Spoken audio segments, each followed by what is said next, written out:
निश्चिंत देखंतु एही चिकेन रेसिपीटी घरे थिबा समस्त मसला रो बनिकी रेडी हो जिवो।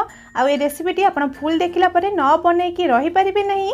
आ याकू थरे मात्र घरे बनेकी देखंतु छोटठू बड़ पर्यंत समस्त को निश्चिंत पसंद आसीबो। नमस्कार, मु लक्ष्मी रोसई विथ लक्ष्मी रे आपण मानको अनेक अनेक स्वागत।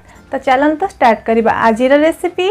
एई चिकेन रेसिपी बनेबा पई प्रथमे तो हमको एटी चिकेन दरकार। एटी मु नेची 2 केजी चिकेन को बढ़िया से धोई की सफा कर नेची। एबे इतरे स्वाद अनुसार लुण बा 2 चम्मच दे दबा लुण। आमे तरकारी रे आउ पछरे बिल्कुल भी लुण यूज करबा नहीं किबा कोनोसी भी गुंडा मसला यूज करबा नहीं। से हिसाब रे आमे एटी सब लुण आ गुंडा मसला को दे दबा। आ एबे इतरे दे देची 1 चम्मच हळदी गुंड, 2 चम्मच दे देची लंका गुंड परिमाण आपन टेस्ट हिसाब रे आपन कम बेसी करि परिबे।